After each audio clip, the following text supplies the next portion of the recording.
Righty then, Ruben Amorim's first game in charge of Manchester United ends 1-1. In a little bit of a disappointment, man. It's just sort of following on from how Manchester United have been this season. There's quite obviously work still needs to be done. Did we see some new stuff? Yeah, we did. We saw a lot of stuff that we've seen for the entirety of the season, and all I've got sort of rolling around my head is Roy Keane, the way he finished that game off, talking about there's no goal threat. And there's no goal threat. And he's absolutely right. We've just been outshot by Ipswich. And there was more to it than that. Like I said, some stuff that's kind of relatively new and some stuff that's kind of been there all season. I think the first sort of thing was a little bit passive in midfield. And probably the biggest surprise out of everything, really. I mean, we didn't know how we were going to line up. Obviously, we were thinking maybe somebody gets turned into a wing back, and Ahmad was the guy that was chose to do it. And I thought one of our better players on the day, actually. Obviously got the assist for the goal. But when you look at some of the other things that could have happened, obviously Martinez not travelling was massive. Not playing Ugarte was probably the biggest surprise, actually. I thought if there's one thing I can absolutely hang my hat on, it'll be that Ugarte plays in this game. He knows him, and that was the one guy that just didn't come on until later in the game. So you see Eriksen and Casemiro, you go, okay, on paper, right, I think I know what I'm going to get from that. And we did kind of get what we thought we were going to get. They were kind of outmatched by the dynamism of Ipswich. Eriksen completed only 80% of his passes and got no key passes, and you're like, okay, that's new. The way Christian Eriksen has been playing this season, that is new. That is absolutely new. That's not the sort of performance we've seen from Christian Eriksen this season. Totally bypassed in the transitions. That's not new. That happens. Casemiro, while defensively was pretty good, he got 5 duels that he won. Didn't look very mobile, and he was only 70% of his passes. So when you think, well, United struggled to impose ourselves on the game with the ball, that right there is the reason why United struggled to impose ourselves. Our midfield two, that double pivot in midfield, couldn't get on the ball and impact the game to the level that we've seen it do even just before the international break, actually. So it was a static, a poor quality possession midfield, and it failed to progress the ball, and it got overrun on the counter when Ipswich surged forward. So Ugarte, yes, it was a surprise that he wasn't featuring. I think it'd be even more a surprise if we see that midfield take to the pitch again in a hurry without other changes. I thought Onana was one overworked kid, in all honesty. That ridiculous stop from Delap totally underlined the value that he's given to this United side all season, actually. Ipswich attack generated a lot of chances and probably had enough opportunities to have at least had a couple of goals. His distribution was all right, but it's alarming how often he's relied upon to make the sort of saves that he made like he did against the Lap. If we continue to concede that volume of chances. Now, this isn't United of last season where it's 24-25 against the likes of Everton, but it's still an alarming number of goals for a team shots. Wasn't goals, obviously, but an alarming number of shots for a team that wants to be a little bit more credible in the table. And then back to Roy Keane's point, the creativity. We managed 8 shots. I mean, it's sort of 11, but there was some blocked in there. There was only one big chance in the 90 minutes. Bruno had 3 key passes and 92% pass completion. That's a little bit different in terms of Bruno getting the regularity of his key passes, but he's changed. Maybe it's just this one game, but he's changed in terms of the sort of output that we get from him. What we normally see from Bruno is sometimes a little bit Hollywood at times, a little bit pushing and sometimes being a little bit giddy with it, but 47 out of 51 passes, 3 key passes in that, not bad. Quite good with his long balls, 0 for 2 on his crossing. So not bad that, actually, in the grand scheme of things. He was being productive, but he didn't really have the cutting edge, and there was work rate without the ball from him as well. He was involved in 10 duels, but he only did win 3 of them. It was an interesting performance from Bruno. And again, Not something we've necessarily seen from him before, that level of passing accuracy and still maintaining free key passes. But where's the key passes from everybody else? Where's the chance creation from the rest of the team? Roy Keane was right. There's no goal threat in this United side, and that's been the case since summer. That's not going to have changed just with a new guy coming in. Recruitment and personnel is the most important thing.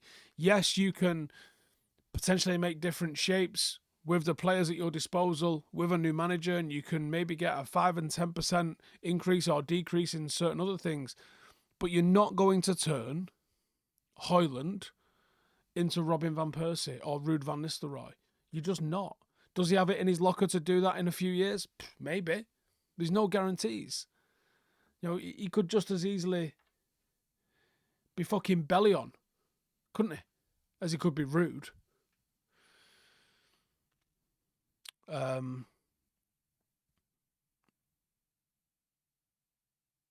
thought Amorim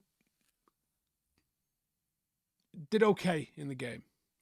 He probably wouldn't have wanted to score so early because everything changes with a goal so early. And it's a mad phrase to say it, but you can score too early. And I don't really believe in that, to be honest. But I think it's not ideal sometimes to have scored a goal so early. Yes, it might have settled the nerves, but it can also lead to some levels of complacency with players, and it can change the state of the game. And scoring so early like that, some players might have gone, well, this is a piece of piss. And it was never going to be a piece of piss going to Ipswich like that. We had a little bit of a deeper defensive line. Was that because of Johnny Evans?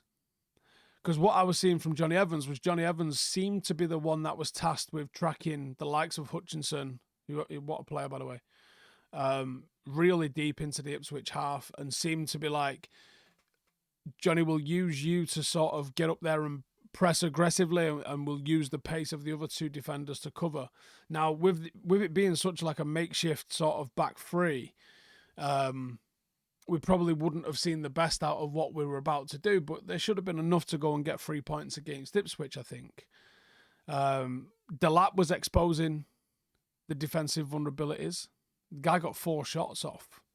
He was winning duels against Evans. He was winning duels against Mazraoui. His hold-up play, the combination play. He was totally unbalancing that back line. And that, for me, is one of the hardest things to figure out. I'm on Vibe with 5 tomorrow with Rio, and one of the things I'm planning on asking him is, I know he played in a back three with England. I don't know if he played in a back three elsewhere in his career. That's what I'm going to ask him.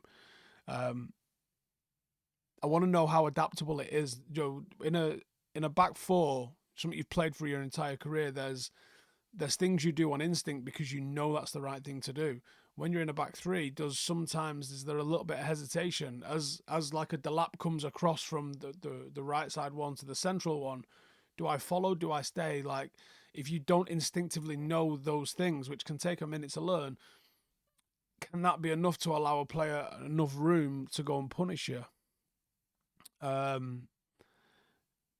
I thought Delap had a good game, and he really put us on a back foot a little bit. Is that something that comes with a bit of time? We see that. And then I think, Marcus Rashford, he starts off fantastic, scores an early goal, promises a revival, but ends the game with only 13 touches, only 8 completed passes, only out of 10, but still, it's not enough, is it? That isolation underscored the way the game progressed in terms of United's failure to dominate from midfield. Højlund's late introduction offered no change in that either, really. So, does Rashford suit that role? Would Højlund suit that role better? Is there, when you think were the 2 10s, the 2 forwards in behind, were they at the right distances? Is that something Amorim's going to address this week in training, perhaps? There's no way that a forward is meant to be that starved of service in that system. There's no way. I'm not accepting that. It's one of them, isn't it? But there's a hell of a lot of work to do. A hell of a lot of work to do. Garnacho again. The decision making in the final third is undermining all of the progress and promising stuff that he does in attacking plays. And I think there's no stat for not making the right decision, and that's the problem. Is if there was, it would be so glaringly obvious where the inefficiencies in his game come about. Ahmad, I thought, did well as a wing back, because he gets so heavily involved in duels, because he, by contrast, has got such good decision making. He had a real strong passing game, good assist, showcased the technical ability and quality that he brings to the game. 8 duels, 5 of them won. His dribbling is absolutely fantastic. He was unlucky as well when it came to there's a shot he had towards the end where he just didn't pull the trigger early enough. But 91 pass completion, 44 passes, 40 complete from a winger. He only crossed it once. It was obviously completed. He made 2 chances. He only had the 1 shot on target and only 1 dropped. I just think he's such a good